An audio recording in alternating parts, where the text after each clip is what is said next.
ప్రధాన ఉద్దేశంతో గాంధేయవాదాన్ని ఈ తరానికి పరిచయం చేసే లక్ష్యంతో ఏర్పడ్డ భారత్ సమ్మిట్ ఆవరణలో ఉన్నాం. ప్రస్తుతం మనతో పిసిసి చీఫ్ మహేష్ కుమార్ గౌడ్ ఉన్నారు. వారిని మాట్లాడించే ప్రయత్నం చేద్దాం. చెప్పండి మహేష్ కుమార్ గౌడ్ గారు, ఇంత కాలం తర్వాత భారత్ సమ్మిట్ ఏర్పడ్డది. భారత్ సమ్మిట్ లో గాంధేయవాదం ప్రధానంగా కనబడేలా చేశారు. ఈ తరానికి ఎట్లా పరిచయం చేయబోతున్నారు? ఇన్ని రోజుల పాటు, ఇంత కాలం పాటు ఎట్లా అగాధం జరిగింది గాంధేయవాదానికి సమాజానికి మధ్య? గాంధీ మహాత్ముడి యొక్క కఠోర దీక్ష, కఠోర శ్రమ వల్ల స్వాతంత్రం నడిచింది. కానీ ఇవాళ రేపటి కొత్త పార్టీలు చరిత్రను తిరగరాసే ప్రయత్నం చేస్తూ ఉన్నాయి. గాంధీ చరిత్ర, నెహ్రూ త్యాగాలు యువతరం తెలుసుకోవాల్సిన అవసరం ఉన్నది. వాళ్ళు ఏ రకంగా పోరాడినారు, ఏ రకంగా ఆస్తులు త్యాగం చేసినారు, ఏ రకంగా పదవులు త్యాగం చేసినారు, గాంధీజీ ఏ రకంగా కఠోరమైనటువంటి దీక్షలు చేసినారు, ఇవన్నీ కూడా యువతరం తెలుసుకోవాలా.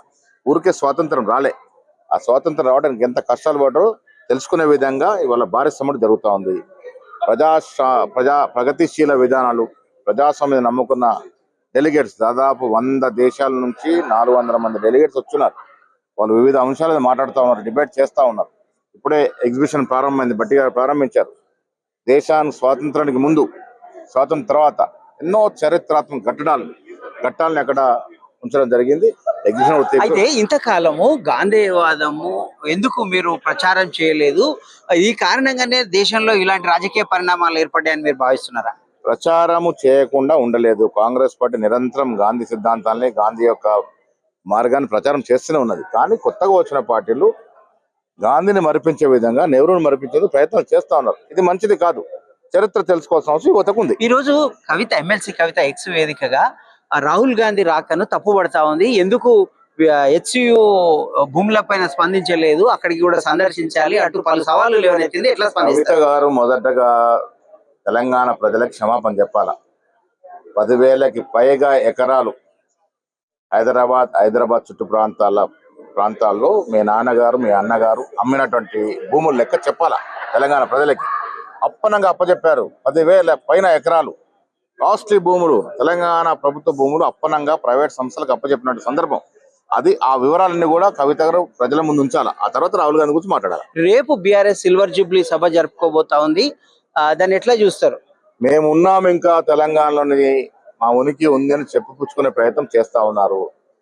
ప్రజలు పార్లమెంట్ ఎన్నికల్లో 0 సీట్లు ఇచ్చి మీకు ఇక స్థానం లేదు తెలంగాణ చెప్పడం జరిగింది.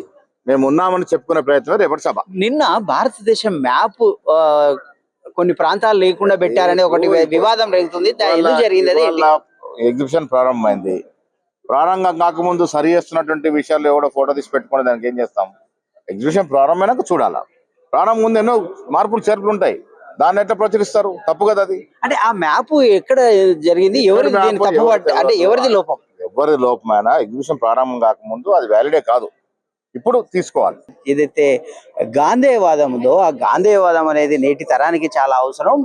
దేశంలో విభిన్న వాదాలు ప్రబలుతున్న సమయంలో గాంధేయవాదం ఒకటే దేశానికి మార్గం అని చెప్తున్నారు. అలాగే కవిత విమర్శలు చేసేటప్పుడు, ఎమ్మెల్సీ కవిత విమర్శలు చేసేటప్పుడు తన తండ్రి హయాంలో ఎలాంటి విధ్వంసం జరిగిందో, 10,000 ఎకరాలు ఎట్లా ఇతరులకు కట్టబెట్టారు అనేది గ్రహించాలంటున్నారు. అలాగే రాహుల్ గాంధీ పైన వ్యాఖ్యలు చేయడం ఆమెకు తగదంటున్నారు. అలాగే రేపు బీఆర్ఎస్ రజతోత్సవ సభను ఉద్దేశించి ఆయన ఆసక్తికరమైన వ్యాఖ్యలు చేశారు.